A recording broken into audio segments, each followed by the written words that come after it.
The following content is provided under a Creative Commons license. Your support will help MIT OpenCourseware continue to offer high-quality educational resources for free.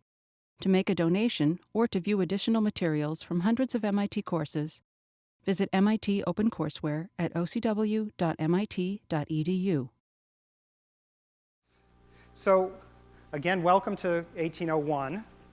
We're getting started today with what we're calling Unit 1, highly imaginative topic, highly imaginative title, and it's differentiation.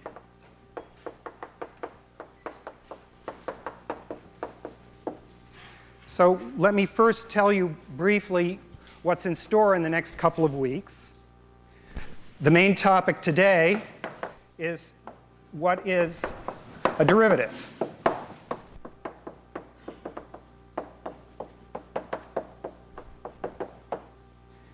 And we're going to look at this from several different points of view. And the first one is the geometric interpretation. And that's what we'll spend most of today on. And then we'll also talk about a physical interpretation of what a derivative is. And then there's going to be something else which I guess is maybe the reason why calculus is so fundamental and why we always start with it in most science and engineering schools, which is the importance of derivatives of this to all measurements. So that means pretty much every place. That means in science, in engineering, in economics, in political science, etc. Polling, lots of commercial applications, just about everything. Now, so that's what we'll be getting started with. And then there's another thing that we're going to do in this unit, which is we're going to explain how to differentiate anything.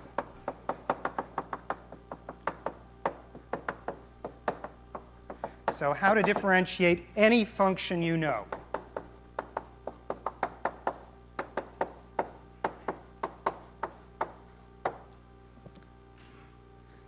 And that's kind of a tall order, but let me just give you an example. If you want to take the derivative, this we'll see today as the notation for the derivative of something, of some messy function like e to the x arctan of x, we'll work this out by the end of this unit. All right? So anything you can think of, anything you can write down, we can differentiate it. All right, so that's what we're going to do.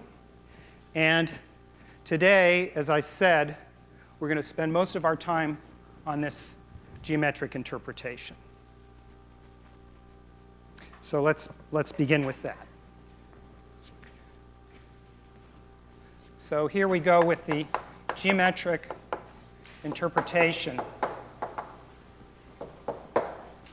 of derivatives.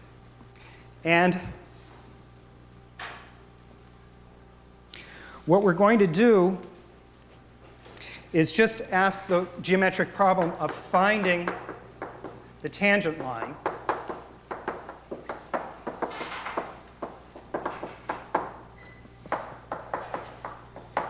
to some graph of some function at some point, which is, say, x0, y0. So that's the problem that we're addressing here. I guess I should probably turn this off. All right. So here's our problem. And now let me show you the solution. So, well, let's graph the function. So let's say here's its graph, and here's some point. All right. Maybe I should draw it just a bit lower so that I don't. All right, so here's a point P. Maybe it's above the point x0. x0, by the way, this was supposed to be an x0. That was some fixed place on the x-axis. And now, in order to perform this mighty feat, I will use another color of chalk. How about red? Okay, so here it is. There's the tangent line. Well, not quite straight, close enough. All right, I did it. All right, that's the end. That's the geometric problem. I achieved what I wanted to do. And it's kind of an interesting question, which unfortunately I can't solve for you in this class, which is how did I do that? That is, how physically did I manage to know what to do to draw this tangent line? But that's what geometric problems are like. We visualize it, we can figure it out, somewhere in our brains it happens. And the task that we have now is to figure out how to do it analytically, to do it in a way that a machine could do just as well as I did in drawing this tangent line. So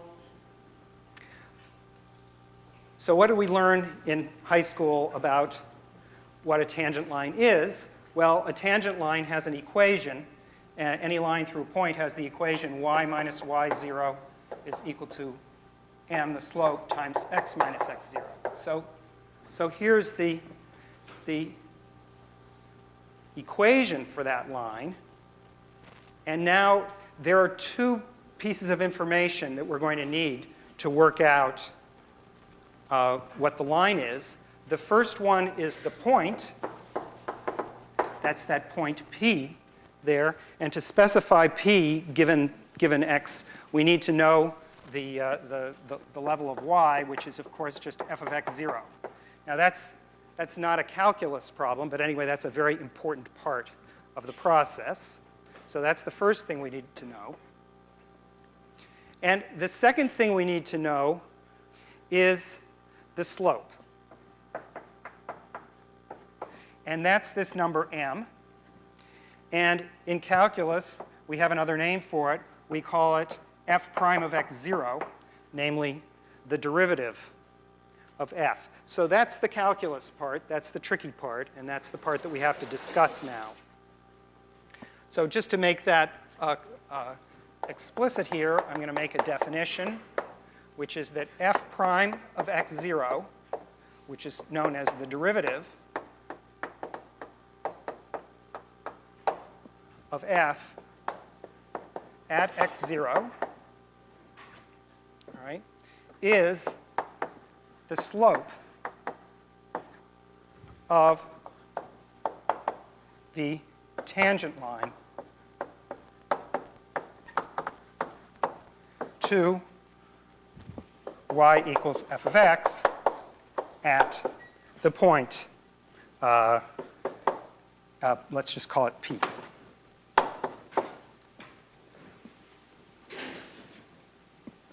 All right? So that's what it is, but still I haven't made any progress in figuring out any better how I drew that line. So I have to say something that's more concrete because I want to be able to cook up what these numbers are. I have to figure out what this number m is. And one way of thinking about that, let me just try it, is, so I certainly am taking for granted that in sort of non-calculus part that I know what a line through a point is. So I know this equation. But another possibility might be, this line here. How do I know? Well, unfortunately, I didn't draw it quite straight, but there it is. How do I know that this orange line is not a tangent line, but this other line is a tangent line? Well, it's actually not so obvious, but I'm going to describe it a little bit. It's not really the fact, this thing crosses at some other place, which is this point Q, but it's not really the fact that the thing crosses at two places, because the line could be wiggly, the curve could be wiggly, and it could cross back and forth a number of times. That's not what distinguishes the tangent line. So I'm going to have to somehow grasp this, and I'll first do it in language. And it's the following idea. It's that if you take this orange line, which is called a secant line, and you think of the Q, the point Q is getting closer and closer to P, then the slope of that line will get closer and closer to the slope of the red line. And if we draw it close enough, then that's going to be the correct line. So that's really what I did sort of in my brain when I drew that first line. And so that's the way I'm going to articulate it first now. So the tangent line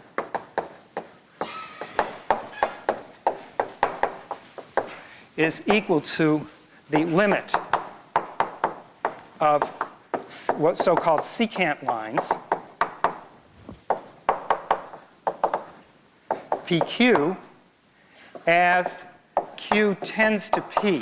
And here we're thinking of P as being fixed and Q as varying. All right, so that's again,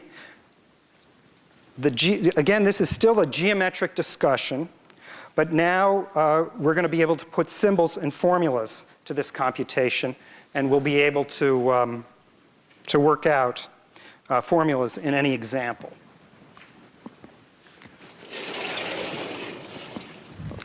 So let's do that. So first of all, I'm going to write out these points P and Q again. So maybe we'll put P here and Q here. And I'm thinking of this line through them. I guess it was orange, so we'll leave it as orange. All right. And now I want to compute its slope.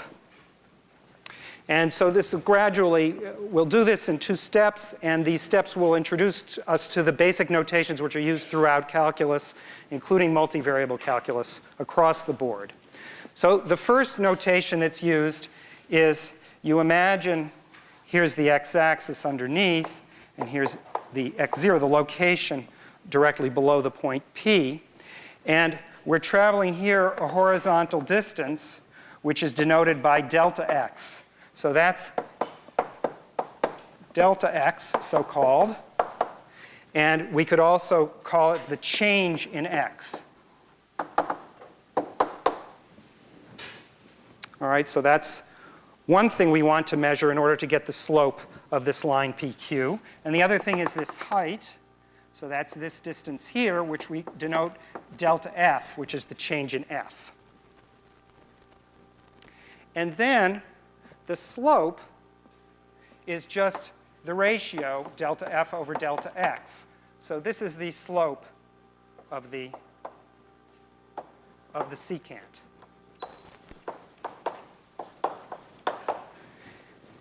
And the process I just described over here with this limit applies not just to the whole line itself, but also in particular to its slope. And the way we write that is the limit as delta x goes to 0, and that's going to be our slope. So this is the slope of the tangent line.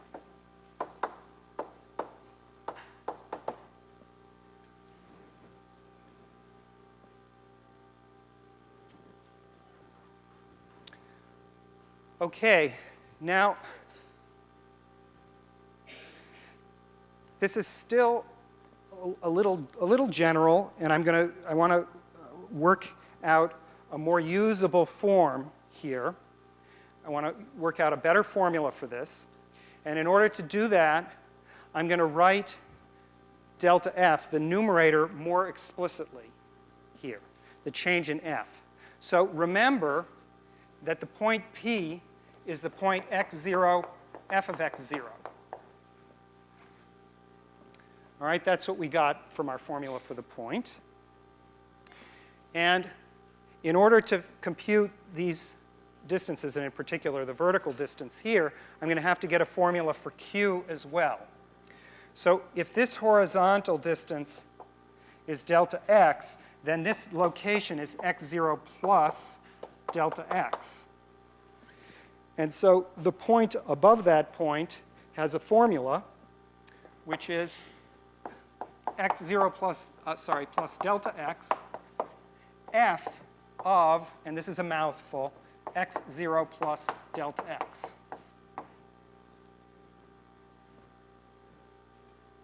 All right, so there's the formula for the point Q. Here's the formula for the point P. And now I can write a different formula for the derivative, which is the following. So this f prime of x0, which is the same as m, is going to be the limit as delta x goes to 0 of the change in f. Well, the change in f is the value of f at the upper point here, which is x0 plus delta x, and minus its value at the lower point, p, which is f of x0, divided by delta x. All right, so this is the formula. I'm going to put this in a little box because this is by far the most important formula today, which we use to derive pretty much everything else. And this is the way that we're going to be able to compute these numbers.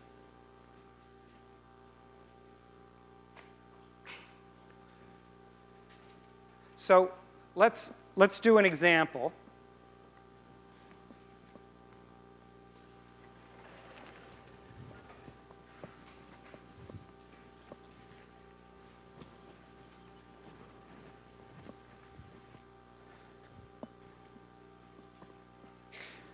This example, so we'll call this example 1. We'll take the function f of x, which is 1 over x. That's sufficiently complicated to have an interesting answer, and sufficiently straightforward that we can compute the derivative fairly quickly. So what is it that we're going to do here? All we're going to do is we're going to plug in this formula here for that function. That's all we're going to do. And visually, what we're accomplishing is somehow to take the hyperbola and take a point on the hyperbola and figure out some tangent line. All right, that's what we're accomplishing when we do that. So we're accomplishing this geometrically, but we'll be doing it algebraically. So first, we consider this difference, delta f over delta x, and write out its formula. So I have to have a place, so I'm going to make it, again, above this point x0, which is a general point. We'll make the general calculation. So the value of f at the top, when we move to the right by f of x, so I just read off from here the formula. The first thing I get here is 1 over x0 plus delta x. That's the left-hand term, minus 1 over x0. That's the right-hand term. And then I have to divide that by delta x. Okay, so here's our expression. And by the way, this has a name. This thing is called a difference quotient.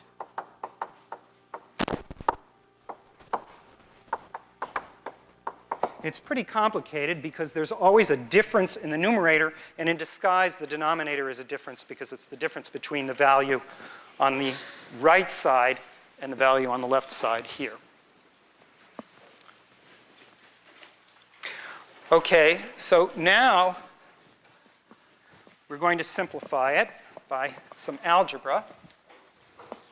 So let's just take a look. So this is equal to, let's continue on the next level here. This is equal to 1 over delta x times, now all I'm going to do is put it over a common denominator. So the common denominator is x0 plus delta x times x0. And so in the numerator, for the first expression, I have x0. And for the second expression, I have x0 plus delta x. So this is the same thing as I had in the numerator before, factoring out this denominator. And here I put that numerator into this more amenable form. And now there are two basic cancellations. The first one is that x0 and x0 cancel. So we have this.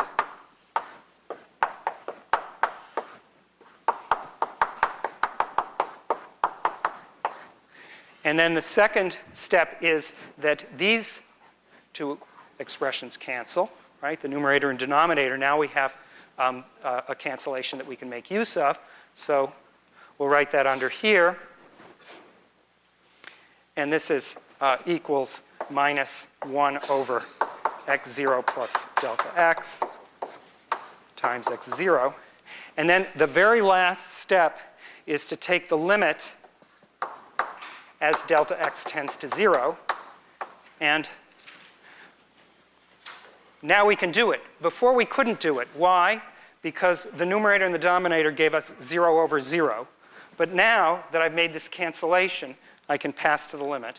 And all that happens is I set this delta x equal to 0, and I get minus 1 over x0 squared. All right, so that's the answer.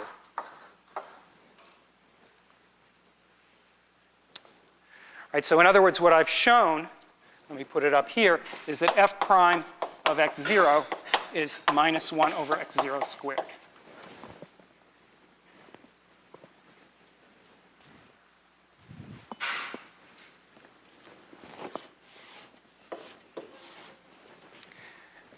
Now, let's look at the graph just a little bit to check this for plausibility, all right? What's happening here is, first of all, it's negative, right? It's less than 0, which is a good thing. You see that slope there is negative.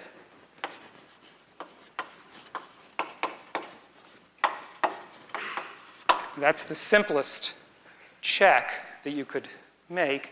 And the second thing that I would just like to point out is that as x goes to infinity, that is, as we go farther to the right, it gets less and less steep. So less, and whoops, as x0 goes to infinity, not 0. As x0 goes to infinity, less and less steep.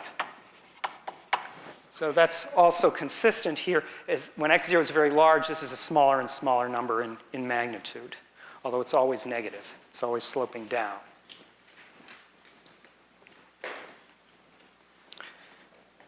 All right. So I've managed to fill the boards, so maybe I should stop for a question or two.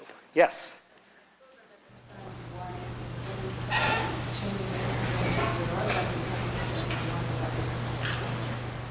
So the question is to explain again this limiting process. So the formula here is we have basically two numbers. So in other words, why is it that this expression, when delta x tends to 0, is equal to minus 1 over x0 squared? Let me illustrate it by sticking in a number for x0 to make it more explicit. All right? So for instance, let me stick in here for x0 the number 3. Then it's minus 1 over 3 plus delta x times 3. That's the situation that we've got. And now the question is, what happens as this number gets smaller and smaller and smaller and gets to be practically 0? Well, literally what we can do is just plug in 0 there. Then you get 3 plus 0 times 3 in the denominator, minus 1 in the numerator. So this tends to minus 1 over 9, over 3 squared. And that's what I'm saying in general with this extra number here. Other questions? Yes? How do you simplify it from delta f over delta x? How do you simplify it from the original equation to when you have 1 over delta x factored out? So the question is, what happened between this step and this step, right? Explain this step here. All right? So there were two parts to that. The first is this delta x, which was sitting in the denominator, I factored all the way out front. And so what's in the parentheses is supposed to be the same as what's in the numerator of this other expression. And then, at the same time as doing that, I put that expression, which is a difference of two fractions, I expressed it with a common denominator. So in the denominator here, you see the product of the denominators of the two fractions, and then I just figured out what the numerator had to be, without really, yeah. Other questions? Okay, so now, I claim that on the whole, calculus gets a bad rap, that it's actually easier than most things, but there's a perception that it's harder, and so I really have a duty to give you the calculus made harder story here. So we have to make things harder because that's our job. And this is actually what most people do in calculus, and it's the reason why calculus has a bad reputation. So the secret is that when people ask problems in calculus, they generally ask them in context. And there are many, many other things going on. And so the little piece of the problem, which is calculus, is actually fairly routine and has to be isolated and gotten through. But all the rest of it relies on everything else you learned in mathematics up to this stage, from grade school through high school. So that's the complication. So now we're going to do a little bit of calculus made hard.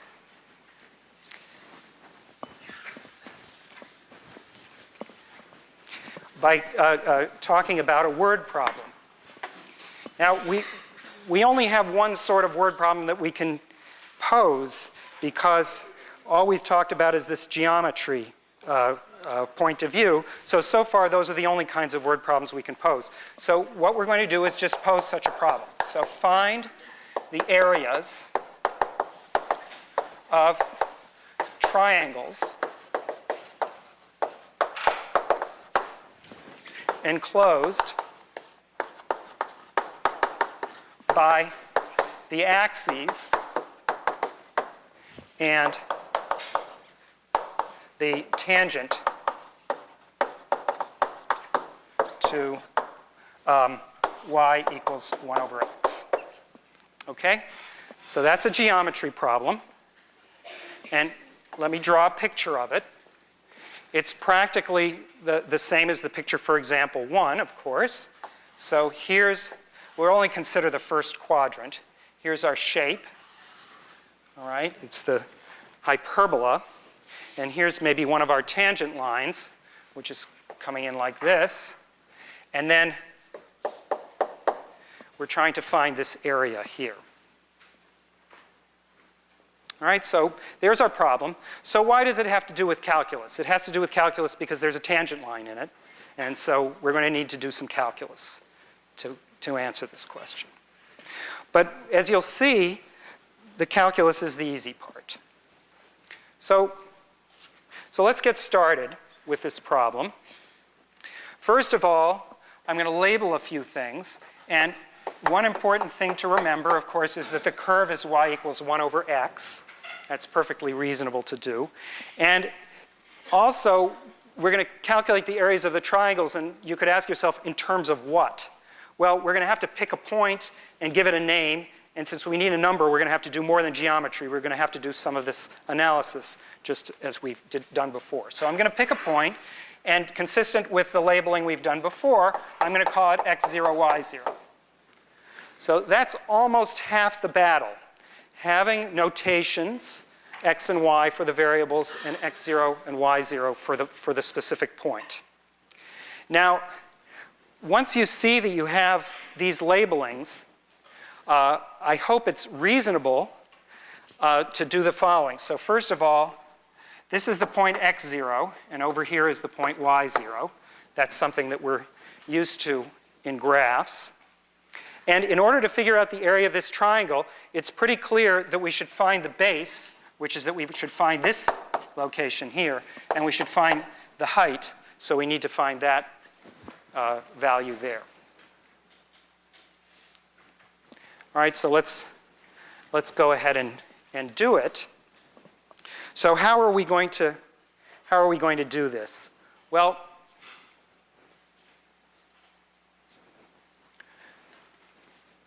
so let's just take a look. So what is it that we need to do?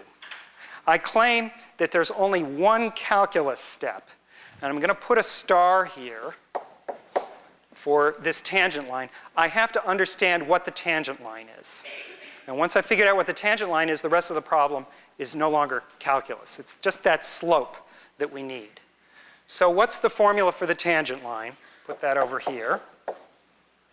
It's going to be y minus y0 is equal to, and here's the magic number. We already calculated it. It's in the box over there. It's minus 1 over x0 squared, x minus x0. So this is the only bit of calculus in this problem.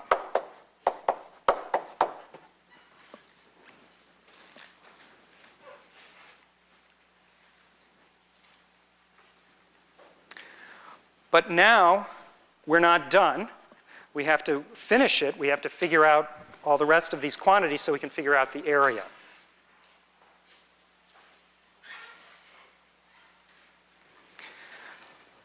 All right. So how do we do that?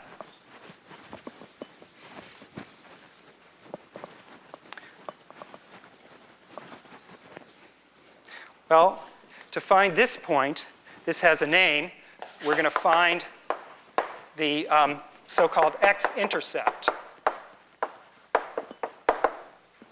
That's the first thing we're going to do.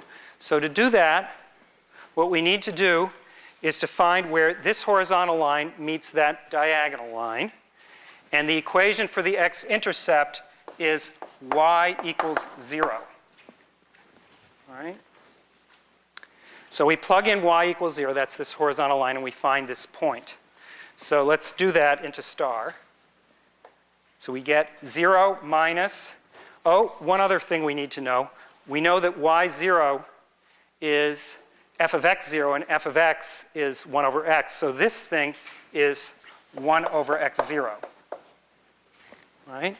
And that's equal to minus 1 over x0 squared. And here's x, and here's x0. All right?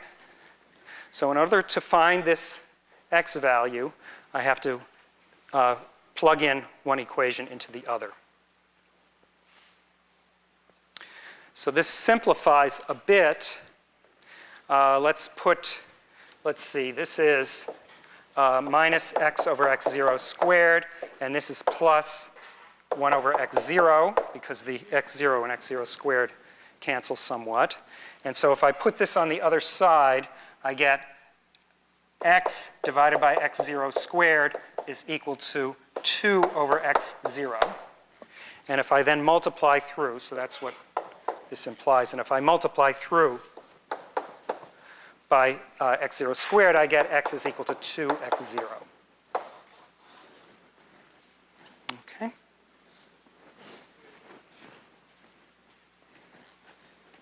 Okay, so I claim that this point we've just calculated, it's 2x0.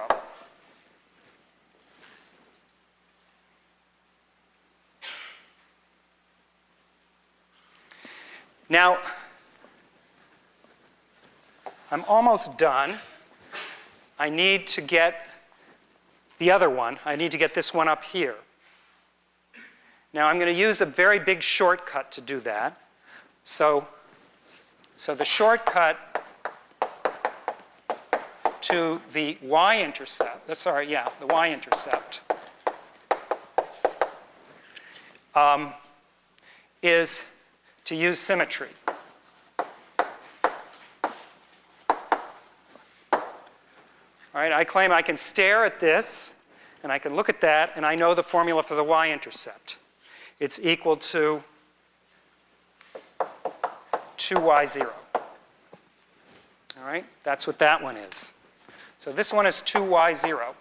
And the reason I know this is the following. So here's the symmetry of the situation, which is not completely direct. It's a kind of mirror symmetry around the diagonal. It involves the exchange of xy with yx. So trading the roles of x and y. So the symmetry that I'm using is that any formula I get that involves x's and y's, if I trade all the x's and replace them by y's and trade all the y's and replace them by x's, then I'll have a correct formula on the other way. So if everywhere I see a y, I make it an x, and everywhere I see an x, I make it a y. The switch will take place. So why is that? That's because that's just an accident of this equation. That's because, so the symmetry explained.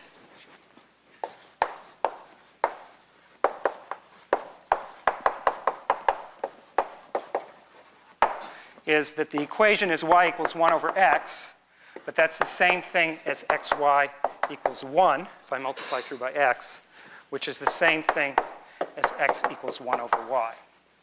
So here's where the x and the y get reversed. Okay, now if you don't trust this explanation, you can also get the y-intercept by plugging x equals 0 into the equation star. Okay? We plugged y equals 0 in and we got the x value. And you could do the same thing analogously the other way.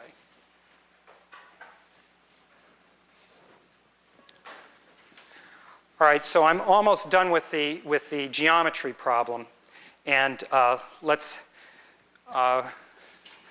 finish it off now. Well, let me hold off for 1 second before I finish it off. What I'd like to say is just make one more tiny remark, all right? And this is the hardest part of calculus, in my opinion. So the hardest part of calculus is that we call it one variable calculus, but we're perfectly happy to deal with 4 variables at a time, or 5, or any number. In this problem, I had an x, a y, an x0, and a y0. That's already 4 different things. They have various interrelationships between them. So, of course, the manipulations we do with them are algebraic, and when we're doing the derivatives, we just consider what's known as one variable calculus. But really, there are millions of variables floating around, potentially. So that's what makes things complicated, and that's something that you have to get used to. Now, there's something else which is more subtle, and that I think many people who teach the subject or use the subject aren't aware because they've already entered into the language, and they're so comfortable with it that they don't even notice this confusion. There's something deliberately sloppy about the way we deal with these variables. The reason is very simple. There are already 4 variables here. I don't want to create 6 names for variables or 8 names for variables. But really in this problem, there were about 8.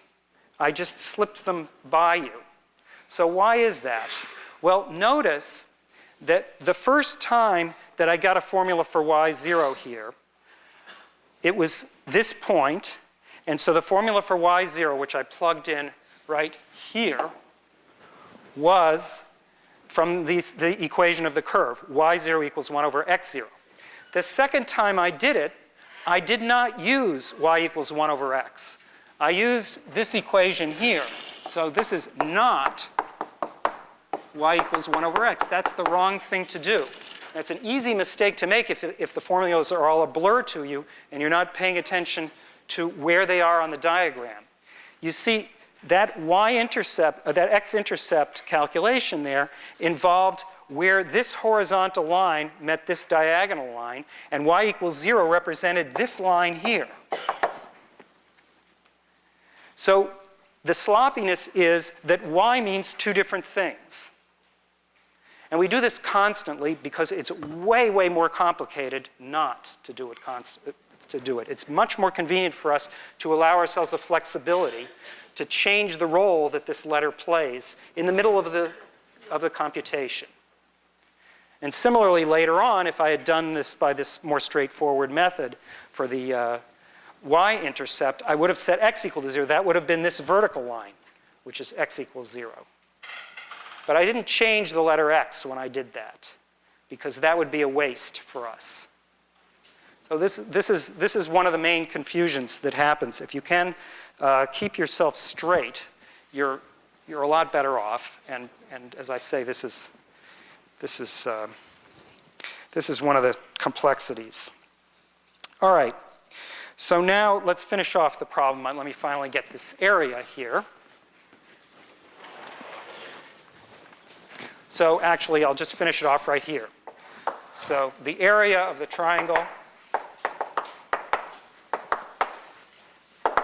is, well, it's the base times the height.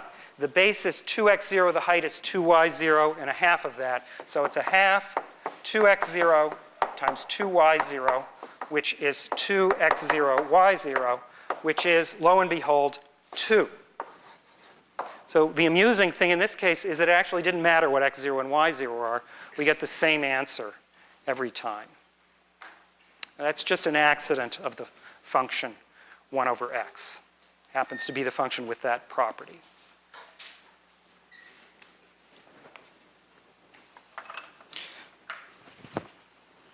All right. So we still have more business today, some serious business. So let me continue. So first of all, I want to give you a few more notations.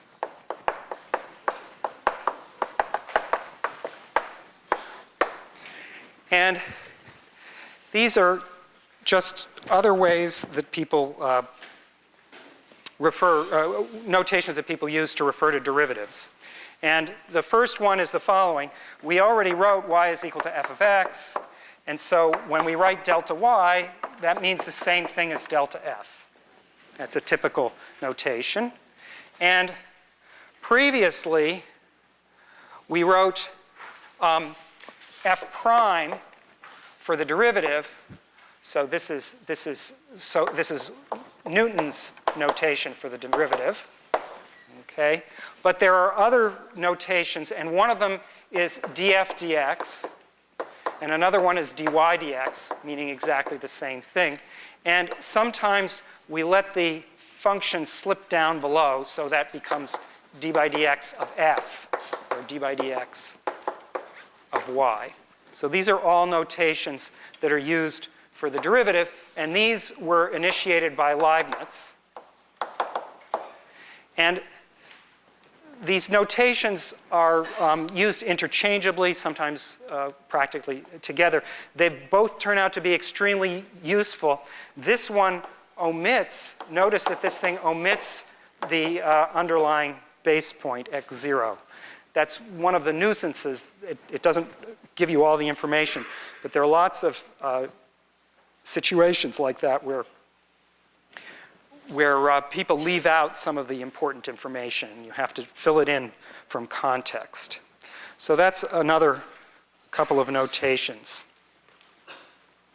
So now I have one more calculation for you today.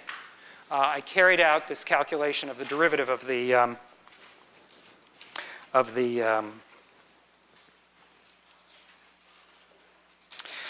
derivative of the function 1 over x. I want to take care of some other powers.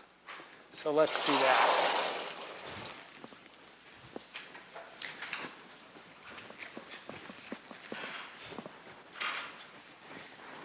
So example 2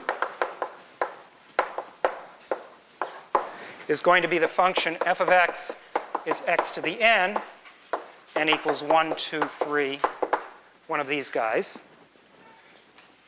And now what we're trying to figure out is the derivative with respect to x of x to the n in our new notation, what this is equal to. So again, we're going to form this expression, delta f, delta x, and we're going to make some algebraic simplification. So what we plug in for delta f is x plus delta x to the n minus x to the n divided by delta x. Now, before, well, let me just stick this in and I'm going to erase it.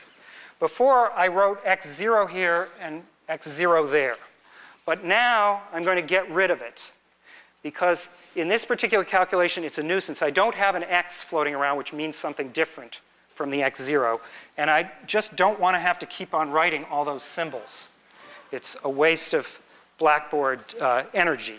There's a total amount of energy that I've already filled up so many Blackboards that it's just a limited amount of, plus I'm trying to conserve chalk. Okay, anyway, no zeros. So think of x as fixed. Again, in this case, delta x moves and x is fixed in this calculation. All right, now, in order to simplify this, in order to understand algebraically what's going on, I need to understand what the nth power of a sum is. And that's a famous formula. We only need a little tiny bit of it, called the binomial theorem. So the binomial theorem,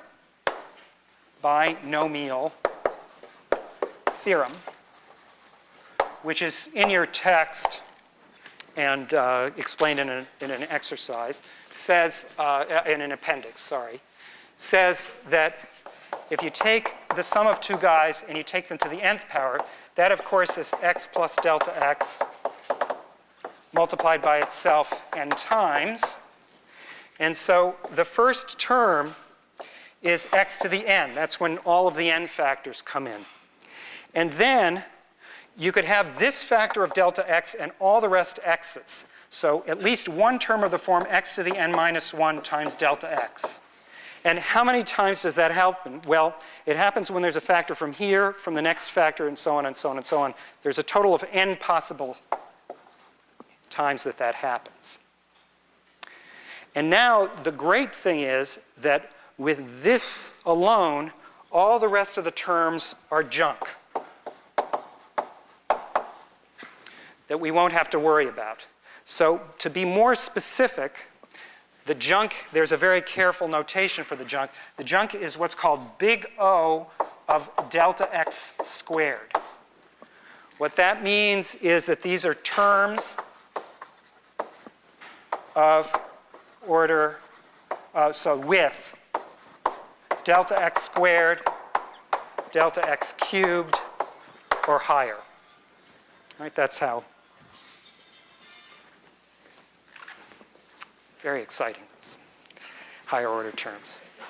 Okay, so this is the only algebra that we need to do, and now we just need to combine it together to get our result. So now I'm going to just carry out the cancellations that we need.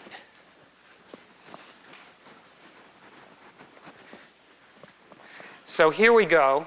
We have delta f over delta x, which remember was 1 over delta x times this,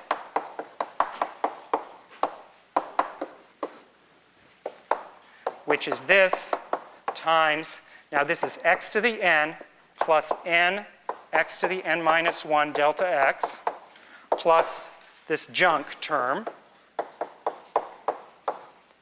minus x to the n. All right, so that's what we have so far based on our previous calculations. Now I'm going to do the main cancellation, which is this. All right, so that's 1 over delta x times n x to the n minus 1 delta x plus this term here. And now I can divide in by delta x. So I get n x to the n minus 1 plus, now it's O of delta x. There's at least one factor of delta x, not two factors of delta x, because I have to cancel one of them. And now I can just take the limit. In the limit, this term is going to be 0. That's why I called it junk originally, because it disappears. And in math, junk is something that goes away. So this tends to, as delta x goes to 0, n x to the n minus 1. And so what I've shown you is that d by dx of x to the n minus, n is equal to n x to the n minus 1. So now this is going to be super important to you, right on your problem set in every possible way. And I want to tell you one thing, one way in which it's very important, and one way that extends it immediately. So this thing extends to polynomials.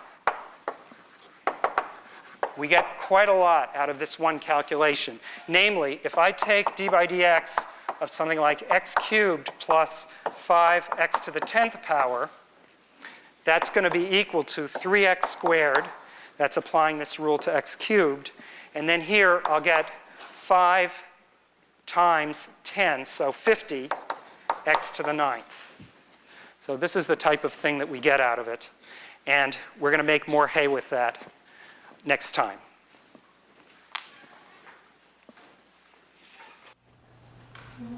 Oh. Question? Yes. I turned myself off.